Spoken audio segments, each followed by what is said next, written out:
kasih Ibu Nabil Lestari. Untuk tadi ya, menyikapi yang Pak Udin tadi, sebenarnya ada di materi ini Pak Udin, yang tadi harusnya ada asesmen. Memang dari struktur itu, anak ketika daftar itu memang ada asesmennya, melihat bagaimana kemampuan awal.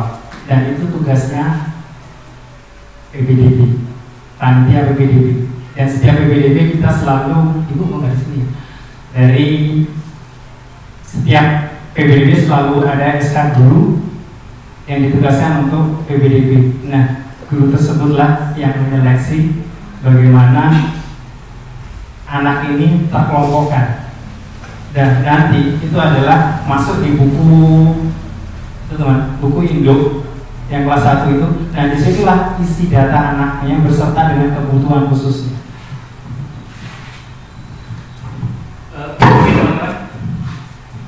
Jadi Ibu sudah mempersilahkan, namun kalau nanti Ibu kesini itu lebih enak karena Ibu yang bisa menentukan kebijakan. Jadi dari apa sih dasarnya, kenapa kita harus menerima, dan sebenarnya bisa nggak sih kita nolak? Itu jawabannya bisa dengan standar-standar sesuatu. Nah, mudah-mudahan Ibu nanti bisa bergabung sehingga ada timbal balik. Jadi kita paham, Ibu juga bisa mengambil suatu kebijakan. Saya akan bukakan PPT-nya ya teman-teman.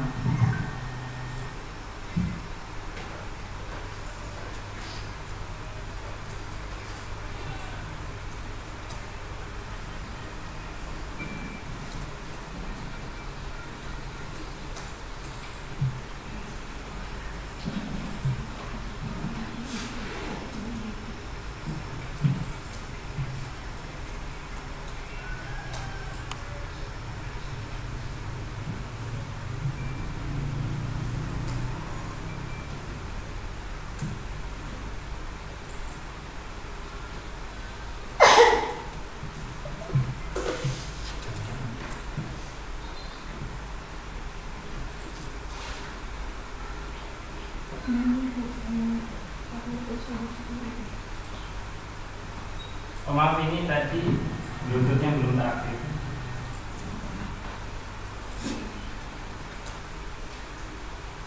Connected.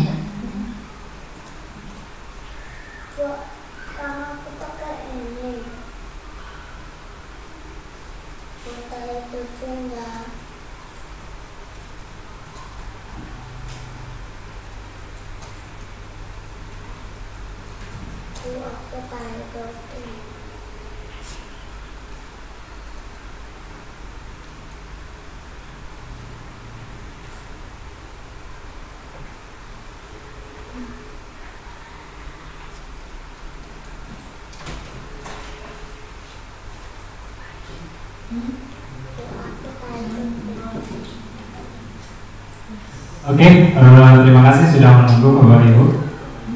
Sekarang kita lihat ke pengantar materi dulu ya. Satu, mari kita ingat kembali.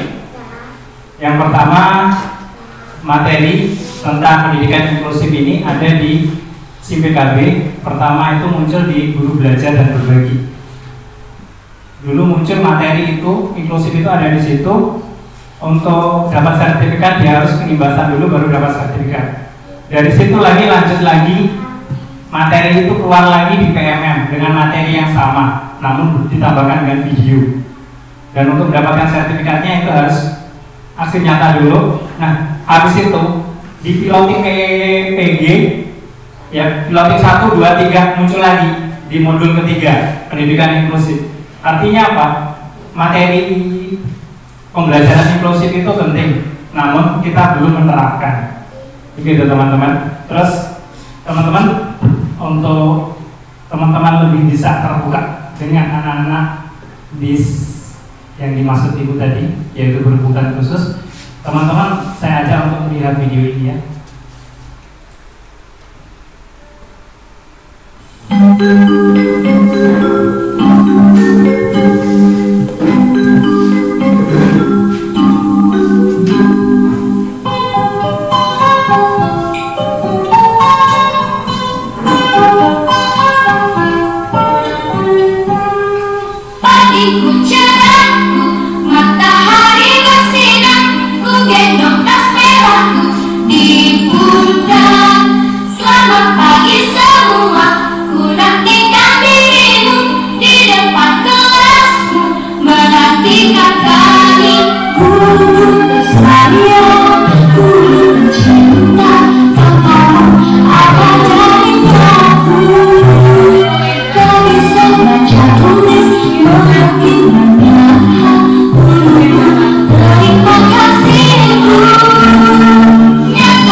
video ini, kenapa Bapak Ibu saya putarkan video ini?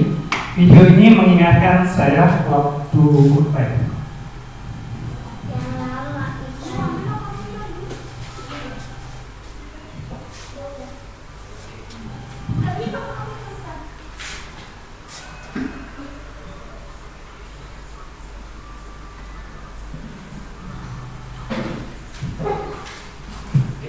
jadi mengingatkan saya pada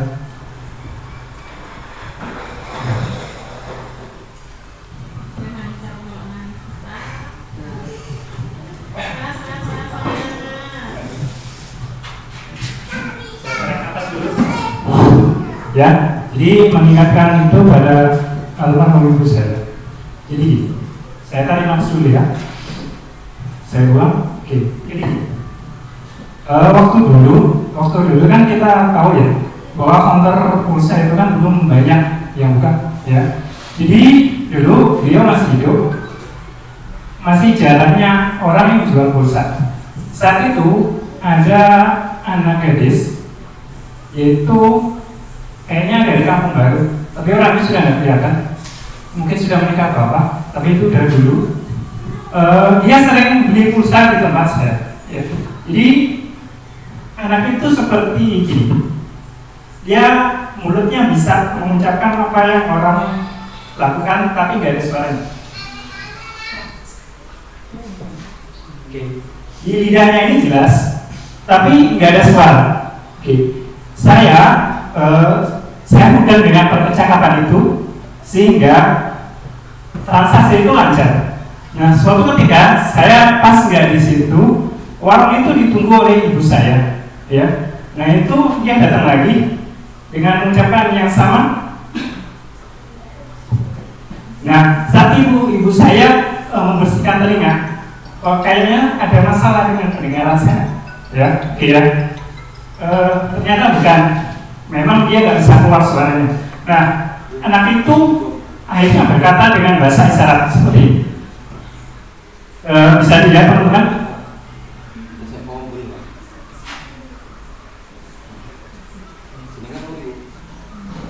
Oke, artinya saya mau beli pulsa. Oke, ibu saya nggak mudah. Akhirnya waktu itu dia menunjuk pulpen sama kertas, gitu. Akhirnya ditulislah dia, Bu, saya mau menulis, saya mau beli pulsa. Dari situ baru transaksi terjadi. Artinya apa?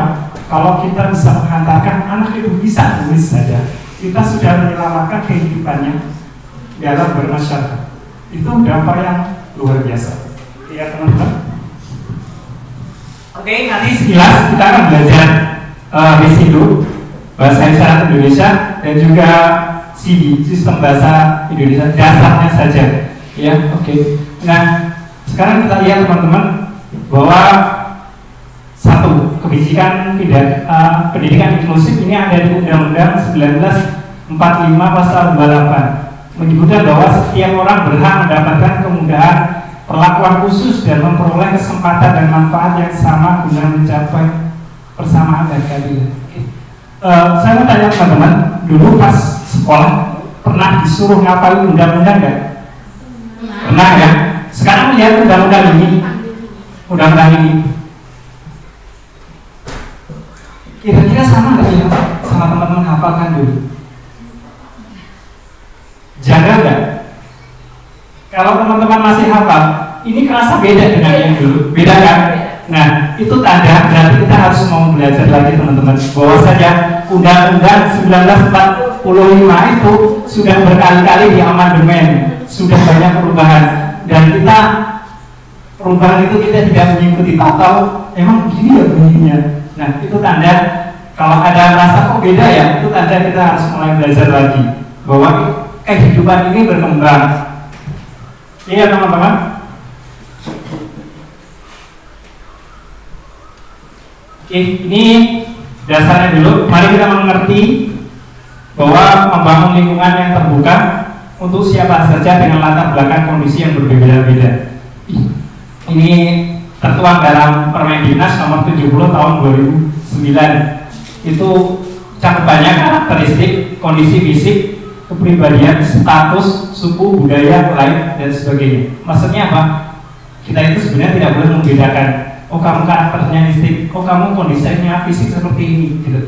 Jadi dasar undang-undang itu kita nggak boleh menolaknya dengan dasar ini. Kalau di ketentuan undang-undang itu seperti ini. Nanti ada lanjutannya, bagaimana batasan itu dibolehkan atau tidaknya. Ini baru dasarnya ya teman-teman. Tapi perlu penting untuk diketahui. Terus untuk memberikan kesempatan yang seluas-luasnya kepada semua peserta didik yang memiliki kelainan fisik, baik emosi, mental, sosial, potensi kecerdasan, ya, bahkan istimewa, memperoleh pendidikan bermutu sesuai dengan kemampuannya. Terus mewujudkan penyelenggaraan pendidikan yang menghargai keragaman dan tidak diskriminasi bagi semua peserta didik. Oke, teman-teman ya, ini baru tujuan dasar.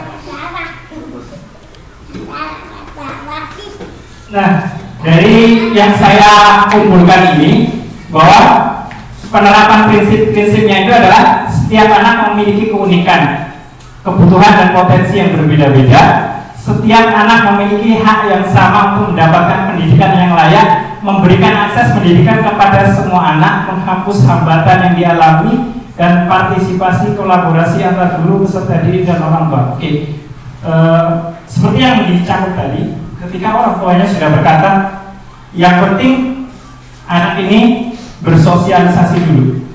Artinya apa?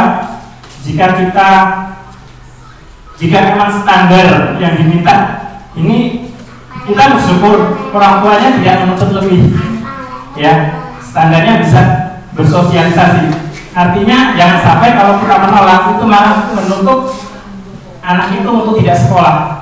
Misalnya anak itu tidak bisa diantar dan orang tuanya ternyata nggak mau menghantarkan. Nah, yang ini yang sampai disayangkan.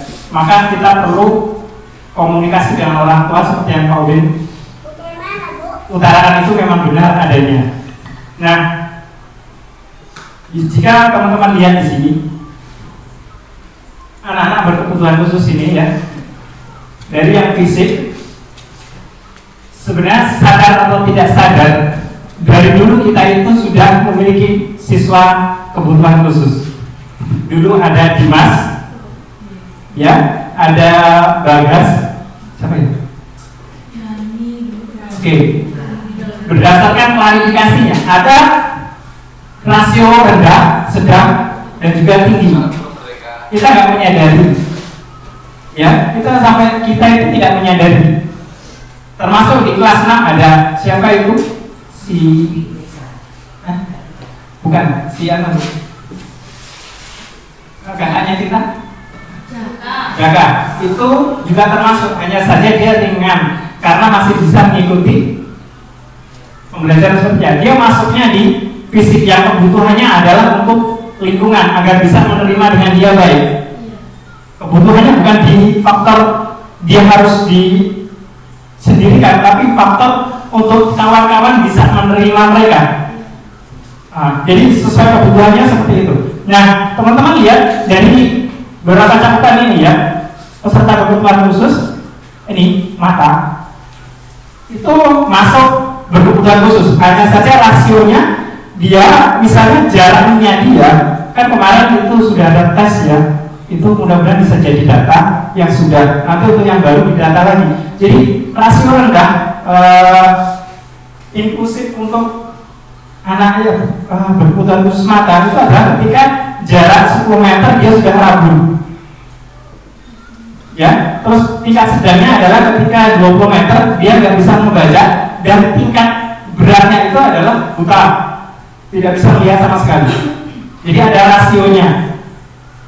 Nah, karena ada rasionya itu, sebenarnya kita sudah berkali-kali ada, termasuk Siti itu termasuk. Hanya saja kita nggak menyadari kalau kita sebenarnya punya peserta didik yang inklusif, yang butuh penanganan khusus. Jadi apa yang dialami Bu Laila itu bukan kali pertama, sebenarnya sudah berjalan. Hanya yang terlihat mencolok di Bu Laila.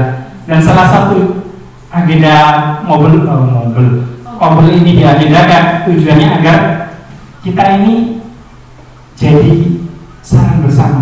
Jadi ini bukan beban tidak menjadi bebanku Laila sendiri. Jadi kita semua di sini peduli. Saya sudah masuk kemarin ke kelasnya Bu Lela. Saya sudah melihat anaknya. Tak lihat di luar juga seperti itu. Dari situ ide lah sini diacarakan supaya kita bisa mencari solusi bersama. Oke ya teman-teman. Ini indikasi. Mungkin saya lewatkan saja biar waktunya tidak terlalu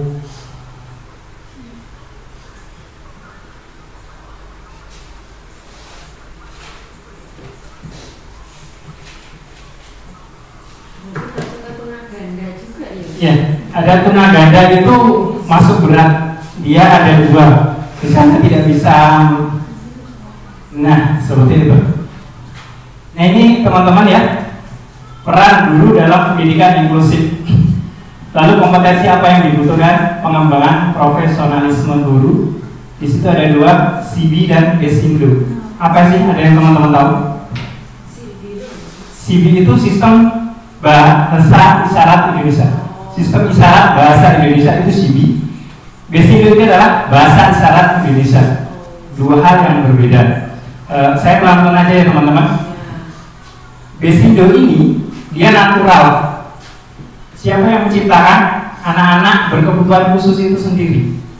Misalnya ini, kalau teman-teman punya lingkungan orang-orang tuli, dia punya bahasa sendiri. Bahasa itu yang dinamakan Basindo.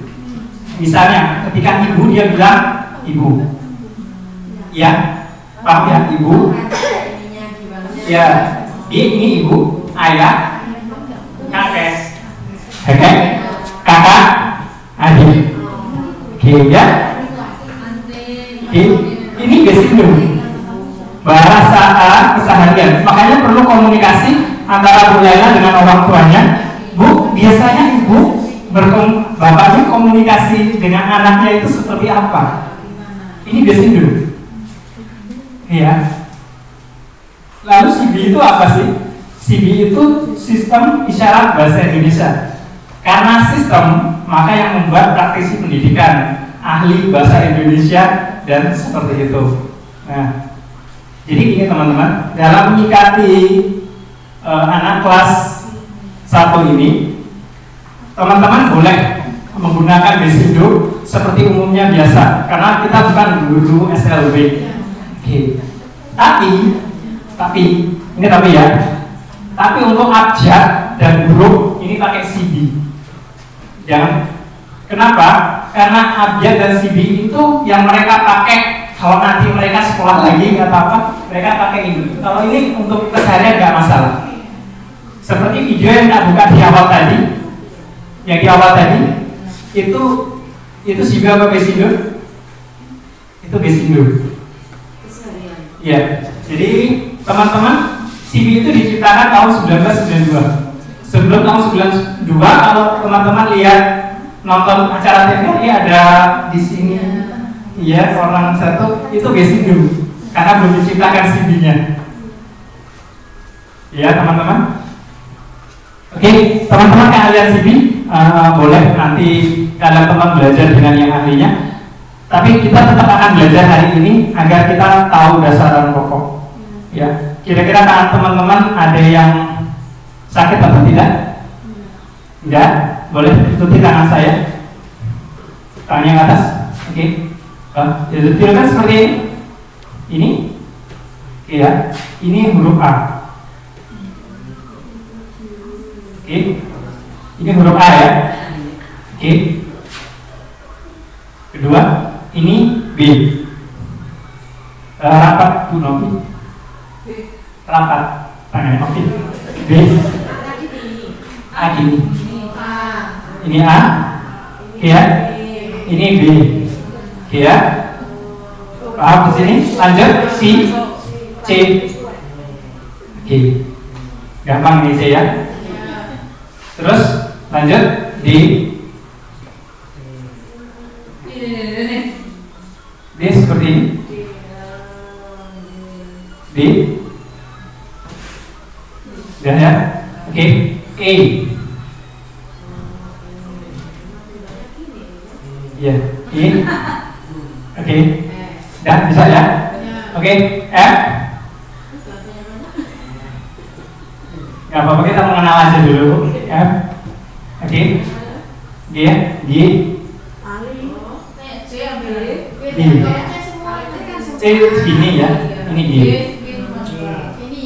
G. G. Bisa? H. Dua sama H. Ini H. I. I seperti ini. C. I ini I. C.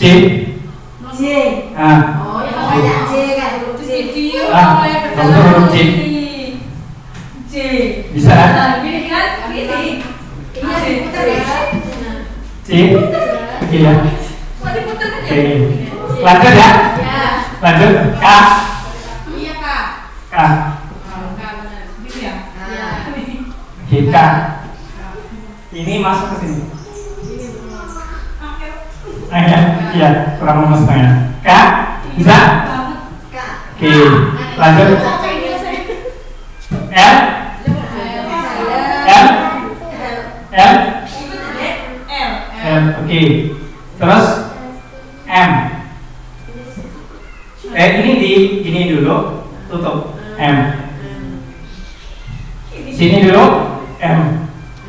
Oke. Bisa ya? Bisa ya? Terus N. Tunjukkan 1, 2 N. Kaku teman ini tangan. Kaku ya? Ya, yes. Ini tunjukkan ini kalau ini bukan N. N. Oke, bisa ya? O seperti ini.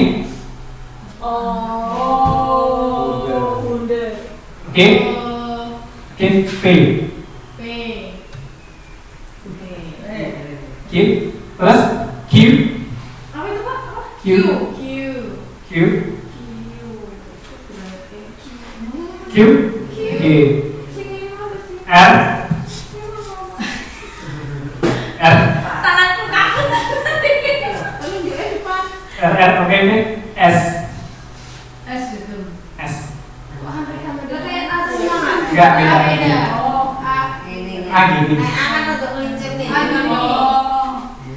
Tadi sampai mana S ya? T. T gini. Bukan gini ya. Ini beda lagi. Ini T. Ya T. T. Ini jenengku. Kalau disogonin mungkin. Iya. Ini. T.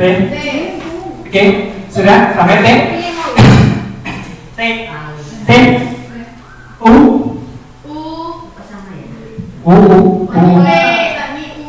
U ya. U. V. Oke ya. V. W. X. X bukan ya. X gini. X ya gini. Oke. Y. Y. Oke. Terus terakhir Z. Nah, Z. Jadi sisanya dengan sendiri apa? S, ya, A, untuk M, ya, S, U, R, ini R, Aku lali sumpah. I. M ya pokoknya. Lali apa? Lupa Pak E. Oke, nanti ada catatannya. Nah, sekarang coba untuk hurufnya ya. Mau coba R dulu. R. W. Ya. Mau beda berarti W. Ada gitu ya? T gini. Bisa enggak? Ya.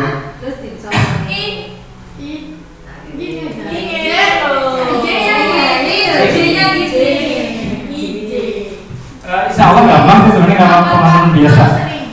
Bu Wenda kan nanti ngajarin itu sekaligus dia belajar. Jadi ayo ajarin ikutin tapi dia juga ikut belajar. Kan lama-lama kan kebiasaan lama-lama bisa. Nanti malas ngomong Bu Dia.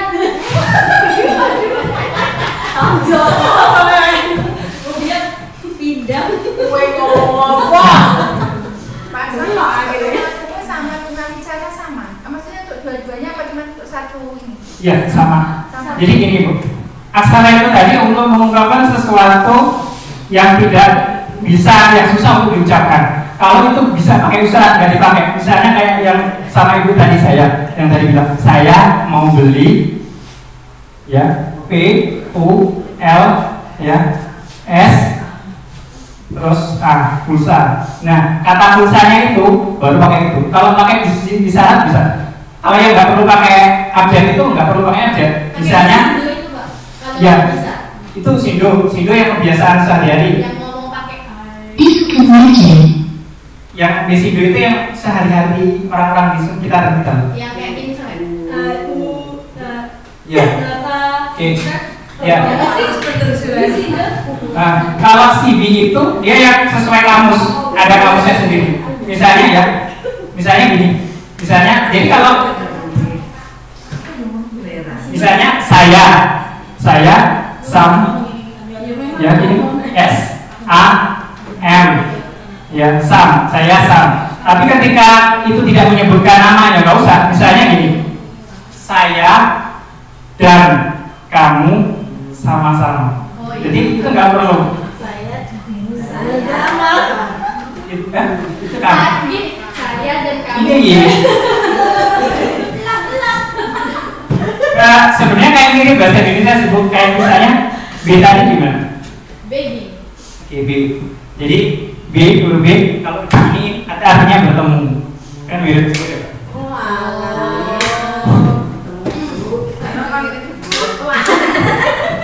Oke. Yang penting banget untuk dasar yaitu angka. Ini penting ya. Ya bisa ikut tunjukkan saya satu. Ini satu. Kemudian bisa ikut kemudian. Ayo. Ini satu. Ya, penting untuk kita paham semua. Ini dua. Ya, dua. Nah sekarang tiganya seperti ini. Ini tiga. Enggak gitu ya. Enggak, ini tiga. Dia urutan kalau mereka. Tiga, empat seperti ini. Lima seperti ini. Nah ketika enam jadi kelingking tarik. Ini enam. Oh, ibaratnya kita tiga jadi enam. Enam ya. Terus tujuh gantian tujuh. Oke ya. Tujuh terus 8 tarik lagi sini. Ini 8. 8 9 10. Nggak gini. Nah. Nggak gitu. Kalau basic ya 6 itu seperti ini. Cuman anak-anak kalau bisa kita ajarin yang CD untuk angka dan juga abjad, karena itu untuk sekolah mereka nantinya. Kalau mereka mau sekolah atau mau pindah, kan yang dipakai di sekolahan yang itu. Kalau di sini yang keseharian, kalau kita ngomong biasa nggak apa-apa. Tapi angka dan abjad kita ajarin yang CD. Kenapa? Kalau anak-anak itu misalnya mau lanjut SMP atau di tengah jalan pindah ke SLB sudah punya bekalnya. Itu Bapak Ibu. Jadi itu angka 1 sampai 9. Nah, kalau 11 itu dianjurkan 11 12 13. Oh, 11 ya yang kan. 11 12. Oke, 13. Oke. Jadi kalau 19 Oh, ketika 4 ya berarti kok ini, ketika 3 ya ini. pegel Bu. Ketika 4 ini. 19 20-an 20. kalau puluhan digoyang. Misalnya 20. Oh, ada nolnya. Iya, 20. 30. 40 ya tadi. Yes, oke, dan seterusnya. Jadi kalau 21 21 Oke. Bagaimana kalau itu dulu. Kalau ribuan itu 3. Ini berarti 1000 itu 1. Iya, 2 2000. 3000 berarti 3. Oke, 3000. dulu. Nah, kalau 1 juta berarti 1. Berarti 2020 20. Oh, 1 Gitu ya? 2 dua, Ini tahun. tahun dulu. 2000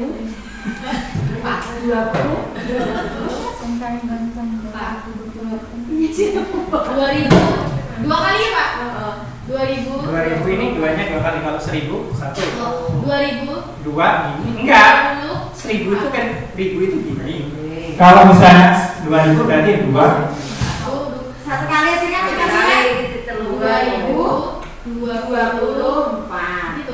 Iya. Tahun Iya, betul. 2020. Nanti saya yakin Bu Wenda asik nanti kalau sudah benar. Ya nanti. Saya yakin nanti sambil belajar kesabaran biasanya kan gitu bisa agak belajar sabar sedikit. Cuma 2 nggak apa-apa. Iya. Kalau lebih dari 5 kan. Iya. Ya kan anak-anak juga belajar dari sedikit. Mungkin abjad itu mungkin baru belajar A, B, C, D. Ya kan nggak mungkin kita langsung ngajarin sampai Z. A, B, C, D. Mereka hafal, sudah hafal mengangkat kering, tambahkan lagi angkanya. D, E, F, terus berkelanjutan. Anak itu bisa lulus SD, bisa isyarat itu bisa, hitung-hitungan tambah-tambah kurang-kurang bisa, itu sudah sukses, sama sukses sangat.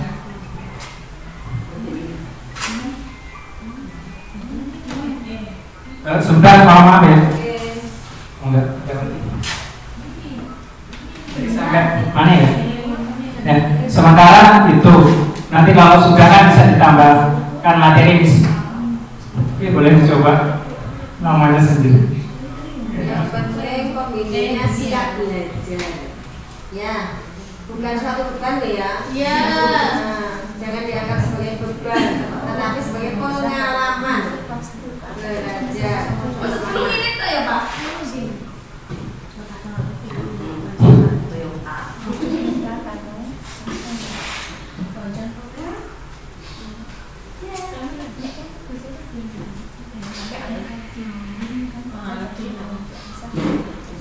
Aku jalan sama orang yang punya bisnis juga sama ngomong juga kayak tadi ngobrol gue gitu. Dari kecil aku ngomong dia juga ngomong sama gitu, tapi dia bisa ngitung nulis gitu, ngitung kan sama. Jadi kan ini gimana? Kelompok berarti kan bukan nggak bisa ngomong, satu orang yang nggak bisa baca tulis dan nggak TK itu Aisyah kan saya tahu. benar-benar nggak TK. Nanti ya kalau ini tulis bisa baca baca itu Pakar. jadi itu pastinya mana yang mau cowok Ini kan kan belajar ya ojo mau jejer dari siji yang khusus itu ya bu belajari kayak sing ora tunarungu yo kayak ibu belajaran Quran ojo kalau belajar sekelas bayi karo kan ada dua orang loh, yang satu pengen satu Indra sampean kan atau Aisyah. Siti ya Siti. Aku tahu itu kenapa Aisyah. Aisyah Siti Tuna males sih lah. Iya Aisyah. Tapi nek nggak mau. lu boleh dikerjain di rumah nggak ada orang pengen Kerjaannya Aisyah nggak mau nulis loh Bu. boleh dikerjain di rumah nggak Gaya berarti. Rona Rona juga. Tapi kan harus ngocok sih belajarnya juga nanti nek bisa jadi suruh nanti tapi malesnya kayak jadi gitu ya dipisahkan tetap pembelajarannya yang tunarungu ojo dicampur sama yang males kamu kira dulu deh. Tuna males. jadi khusus ya dis jangan yang untuk tuna males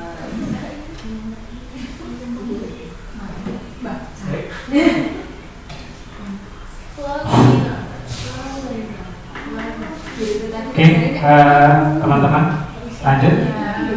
Oke. Jadi kita tadi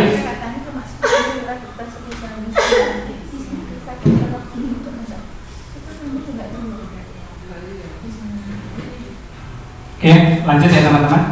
Seperti yang kita temakan di awal, bahwasanya semua kita dari nggak cuma kelas 1 semuanya punya, hanya saja rasionya yang berbeda, dan tugas kita adalah memetakan mana sih anak kita yang memang berkebutuhan di situ, baik dari segi kesulitan belajar ataupun dari kekurangan dari fisik atau matanya. Nah, di sini teman-teman bisa melihat bahwa tantangan ini rangkuman ya dari sekolah kita. Saya tuliskan, memang ini saya susun modul ini. Itu kurangnya fasilitas dan sumber daya itu memang benar. Kurangnya pengetahuan dan keterampilan guru kita harus akui bersama. Jangan nggak usah menyangkal, kita memang belum. Ya, ini kurangnya pengetahuan dan keterampilan guru. Saya pun sendiri mengakui ya. Ya, kita nggak usah menyangkal di sini. Terus sikap masyarakat yang belum inklusif, artinya masyarakat kita juga harus kita ajak untuk bisa menerima si anak ini di lingkungan mereka. Terus solusinya ya kita kolaborasi dengan pihak-pihak tertentu, baik dengan masyarakat, guru, kantin, ya wali, bahwa ini adalah salah satu anak yang memang tidak boleh tersingkirkan. Tidak boleh kita buang, tidak boleh kita abaikan. Terus sosialisasi kepada masyarakat. Nah ini, jadi rutenya seperti ini ya, PPDB. Nah ini Bu, tadi ya saya pas Ibu di sana saya sampaikan PPDB identifikasi. Dari PPDB ini ke identifikasi maksudnya baru asesmen. Jadi setiap kila kita mau PPDB itu kan selalu meng-SK-kan. Ya benar ini ya, petugas PPDB. Sebenarnya yang petugas PPDB yang mengidentifikasi apakah dari peserta itu ada yang berpotensi memang dis atau tidak, apakah berkebutuhan khusus atau tidak. Asesmen terus, nah profil ini masuk di buku siswa serta didik yang ada foto, ada nama, itu kita harus lengkapi bahwasanya di sana ada berkebutuhan. Kalau memang misalnya kekurangan dia apa, kita tuliskan di situ untuk panduan kita. Terus ini undang-undang lagi ya, PP nomor 13 tahun 2020 tentang akomodasi layak untuk peserta didik penyandang disabilitas. Terus pasal 11-nya pemberian afirmasi seleksi masuk lembaga penyelenggaraan pendidikan sesuai kondisi fisik peserta didik berkebutuhan khusus. Nah, yang pasal 2-nya mengukur rasio jumlah guru dengan jumlah berkebutuhan. Ya, jadi di sini di mungkin di undang-undang ya pasal 13, 11 dan yang lalu kita tidak boleh membiarkan. Tapi di pasal turunannya itu kita harus mengukur apakah anak-anak ini bisa kita tangani apa enggak. Ya, jadi untuk kebutuhan khusus dari rendah sampai dengan menengah itu per kelasnya hanya maksimal ternyata di pasal 12 hanya maksimal 2 kita bisa menerima. Dan untuk berat itu satu kelasnya 1 orang. Artinya apa? Kalau kita kelas 1-nya ada 2 kelas, berarti kita untuk kelas berat bisa kita 2 orang. Tapi kalau dia masuk di berat itu hanya 1. Itu dari per kelasnya kan? Per kelasnya, di sini di undang-undang tentunya per kelasnya. Kita sementara ada 2 yang dis ya. Yang dis benar-benar dis loh. Jangan yang nakal, jangan yang malas. Ada 2 ya? Oh ya. Nah kalau kan tadi di pemetaan itu anak jenius yang IQ-nya di atas 130 itu masuk juga berkebutuhan khusus. Itulah alasan mengapa sekarang BK itu tidak hanya menangani anak bermasalah tapi anak-anak pintar. Karena ternyata anak ber-IQ tinggi yang jenius itu juga masuk kebutuhan khusus. Terus ini ya tadi identifikasi yang tadi termasuk sosial, emosional, kemampuan motorik, kesehatan, dan kemandirian anak. Jadi mungkin sebenarnya PPDB itu enak sama orang tuanya datang. Jadi kita bisa ini identifikasinya itu gampang. Kita bisa tanya langsung orang tuanya. Itu bisa kita terapkan di PPDB tahun depan. Nah, alhamdulillah, makanya ibu ada di sini, ini kita jabarkan, jadi ibu bisa mengambil keputusan. Nah, seperti itu. Terus, nah ini tadi penyusunan profil yang di buku tadi saya sampaikan. Ya betul Pak Sam. Biasanya kan kita katanya aja, ya boleh sebentar seperti itu. Tapi ketika sudah mendekati mau masuk, kalau bisa kita panggil satu persatu, yaitu untuk isi sebetulnya anaknya itu seperti apa, punya kebutuhan khusus apa enggak. Mungkin kita bisa laksanakan di tahun oke gitu ya. Lanjut Pak.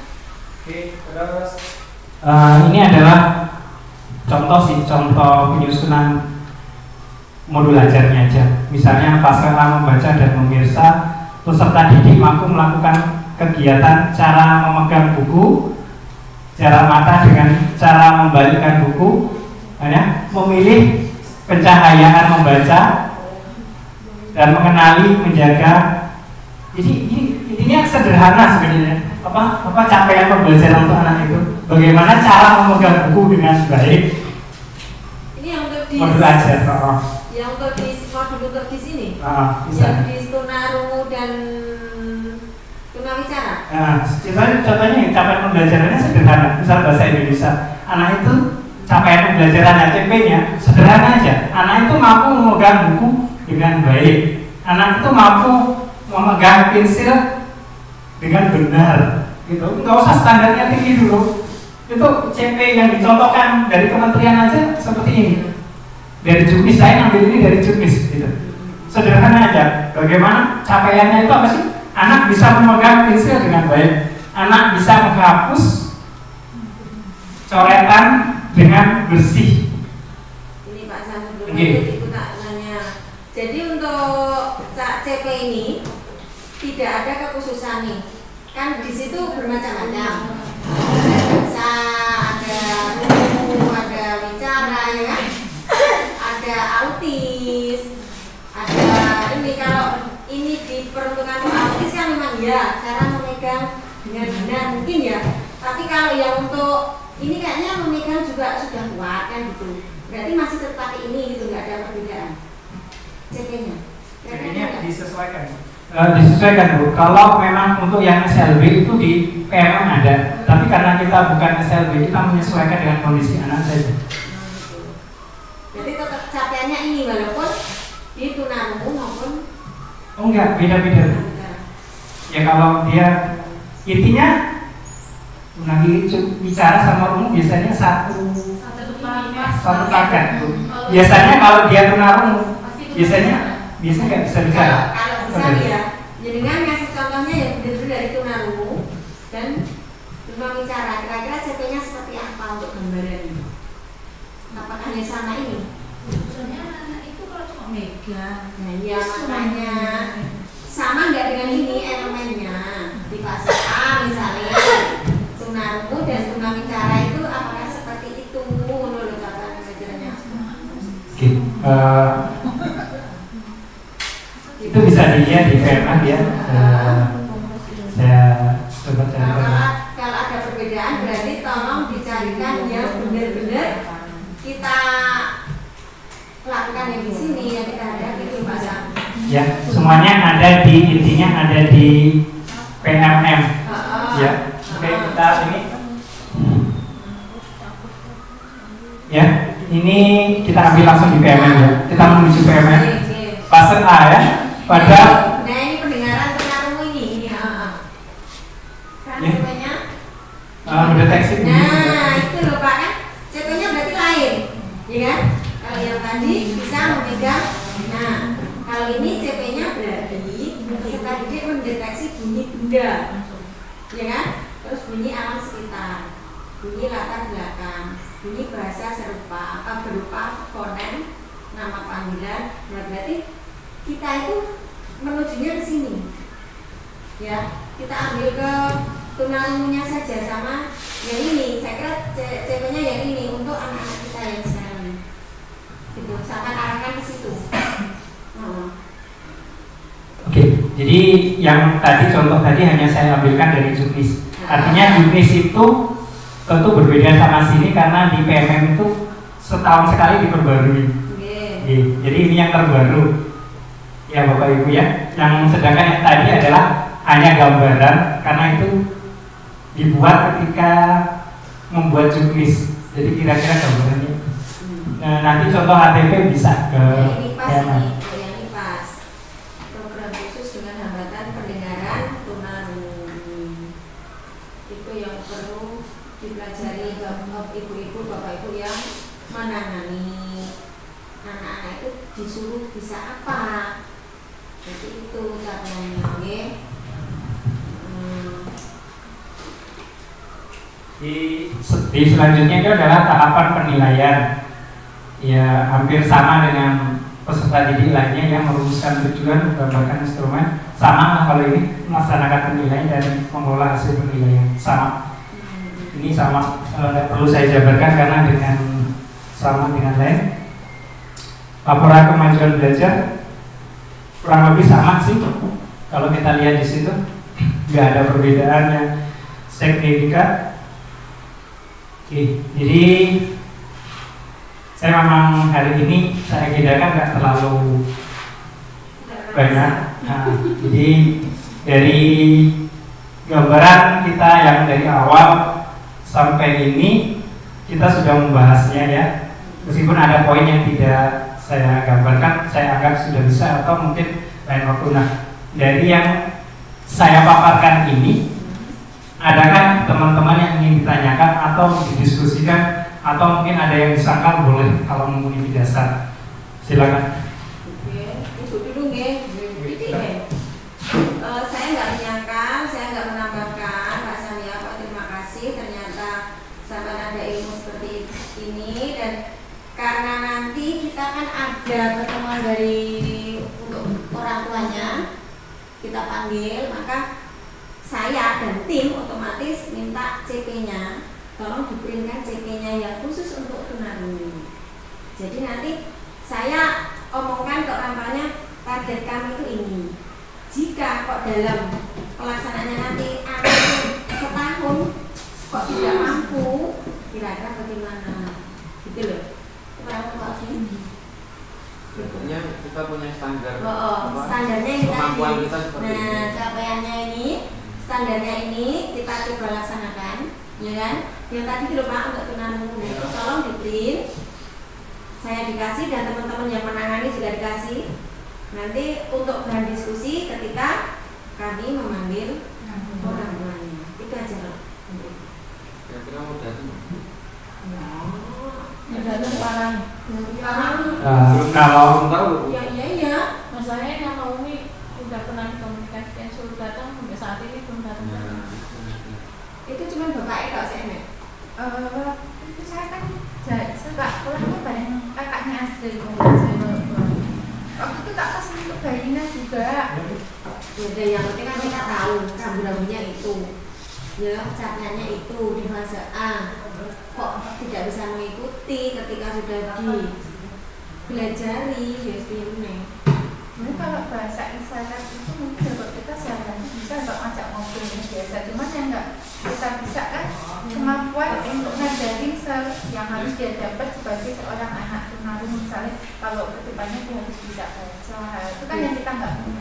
Kemampuannya kayak Seberapa kali kan bisa tidak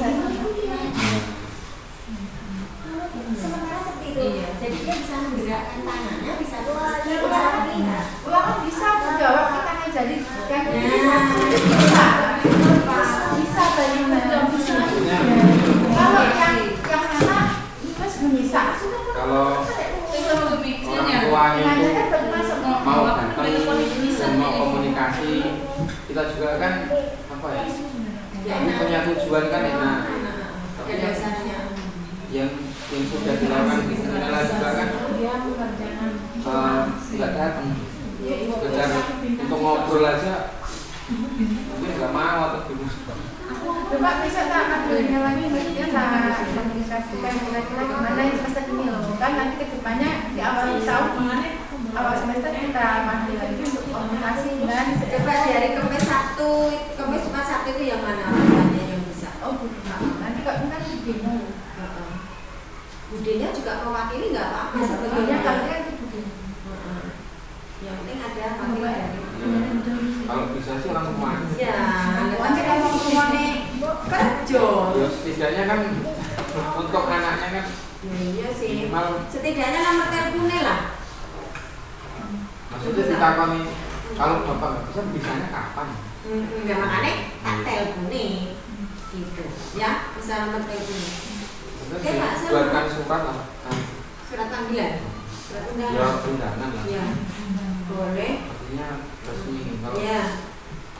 nanti kalau sudah surat disampaikan, misalnya tetap baru telepon. Iya. Iya. Sudah Pak Sam? Kayaknya sudah. Sudah nggih? Sampai?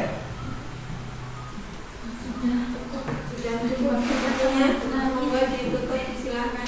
Oke, teman-teman, di sini sudah pada titik terakhir yaitu terima kasih. Saya ucapkan terima kasih sudah mau belajar bareng-bareng di sini. Mudah-mudahan lebih banyak manfaatnya ketimbang mudaratnya ya. Amin. Dan semoga ini menjadi awal semangat kita demi untuk mencerdaskan anak bangsa dan menolong mereka yang tertinggal. Ya. Oke, karena hari sudah mulai siang, sebelum jam 12 agar kita tidak kena pasal 12 maka saya tutupkan saja ya. Usikum wa nafsi bitaqwallah. Wassalamualaikum warahmatullahi wabarakatuh. Waalaikumsalam warahmatullahi wabarakatuh. Bu, saya hari Senin Selasa besok ada Zoom dari pagi sampai sore. Senin, Selasa. Senin dan Selasa. Iya. Jadi Oke. Yang udah bisa. 3 orang ya Pak Sam? Kayak sampai 3 kali itu toh. Iya. Pagi dari pagi. Iya.